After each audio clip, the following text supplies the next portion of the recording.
Hello, this is Dr. Mark Miravalle. I'm here in Ireland with Anne Lay Apostle. We are going through Volume 7, Greetings from Heaven.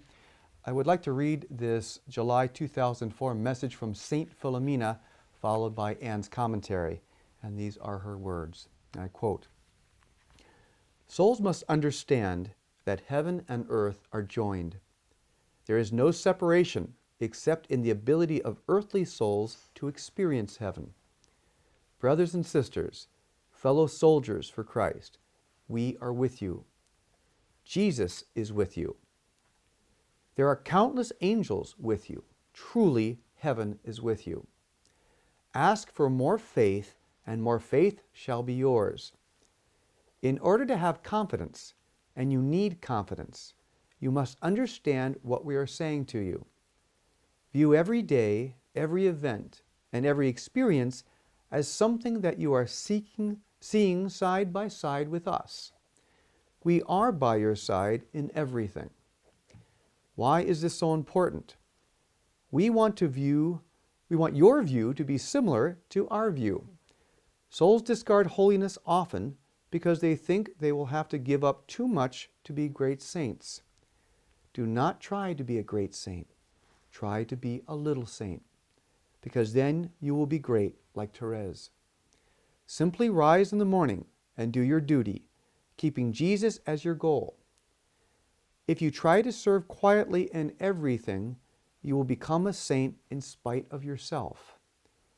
If something big arises and you are in the habit of serving, you will serve easily, with very little thought. This is where practice and discipline are important. Brothers and sisters, you are to experience a time of change, but you have been prepared if you are following Jesus. If you are not, then you should begin, and Jesus will prepare you. Believe me, Philomena, when I tell you that your souls will be protected. Do not fear bodily hardships, because these things are fleeting. Be in the habit of denying your body a little every day. Again, this is practice. When you deny yourself, perhaps in fasting, you have not said, I will never eat again. You have said, I will not eat for now. I will eat later. It is the same. If you are in a position where your body is being denied something, simply tell yourself that you are being denied at the moment, but not forever. You will pray and give thanks to God, whatever the circumstances, and souls will be saved in great numbers from your prayers of acceptance. There will be the greatest graces available, so I do not fear for you, because when you experience these times, you will have exactly the graces you require. Jesus is so good, and He loves us so much. Concentrate on this, my dear friends, and you will not nourish useless fears. We come to provide you with heavenly advice because we have walked your hardships.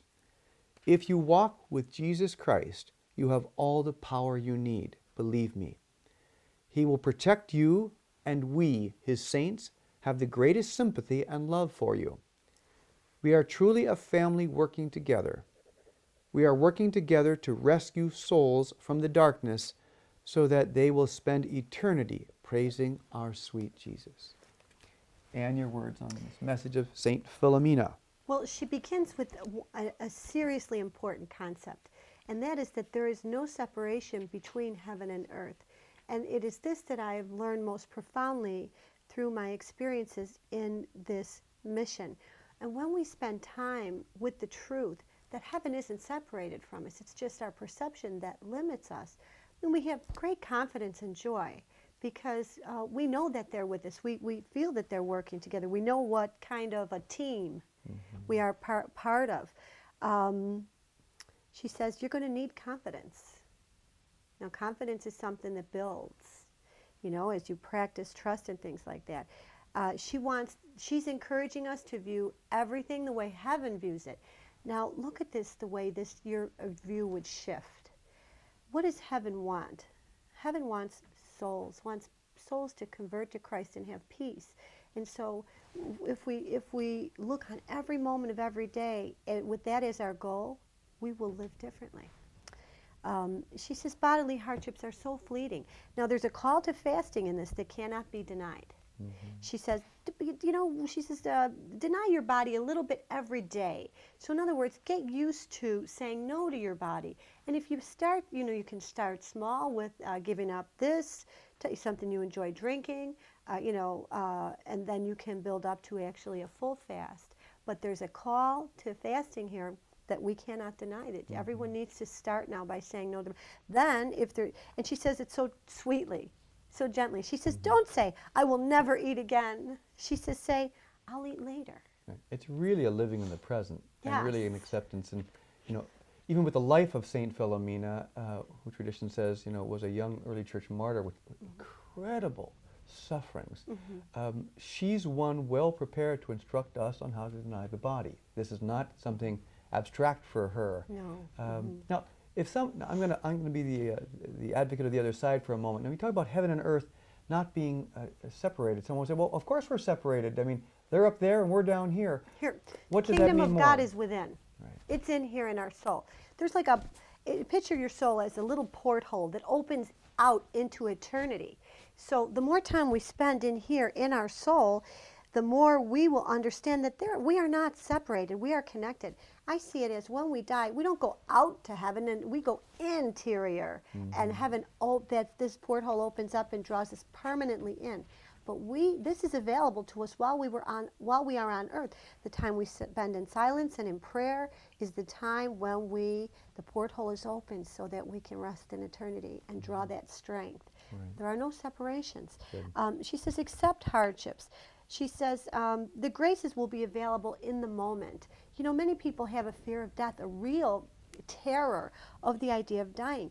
And I thought about this one day, and I think it was the Lord who said, well, you don't have the graces for your death today. So it will appear to be frightening. But at the moment of death, I'm going to provide you with the graces for a peaceful transition from this life to eternity. But why would he give them to us today? Right. So it's a lack of trust that God will be there for us when we need him on that day. Right. In the same way, people fear losing money, they fear losing cars, we need to stay in the present. Right. Because there's abundant graces in this moment. In the next moment, when we require graces for different circumstances, they will be there. That's right. It's really the Old Testament manna in the desert, right? I mean, in the Old Testament, they could only pick up the manna for the day. Couldn't even collect for tomorrow. Yes. And it seems like the saints are telling us to do the same thing. Yes. You have the grace for today. If you look ahead, you're going to grow anxious. Yes. Because the manna is not there yet. Yes, and it would be like a child who's been well-fed his entire life, sitting on the floor and sobbing and saying, I don't think, right after breakfast, saying, I don't think they're going to give me lunch. Yeah, right, exactly. That's right. And that confidence theme is so powerful because she directs it back to Jesus always. See how much he loves you, see how much he's given you, and therefore you have this confidence in heaven, not a self-confidence, but a confidence in the rock that Jesus is. And you have a beautiful book on St. Philomena that everybody who reads it loves. It's a very small book, it's a simple book, and people would really benefit from that book. Well, we thank God. Her history in the Where church. is it available? It's you can get it from Queenship. It's Queenship called. Publishing. It's time to. The time is now to meet St. Philomena. So, yeah. Thank you, Anne.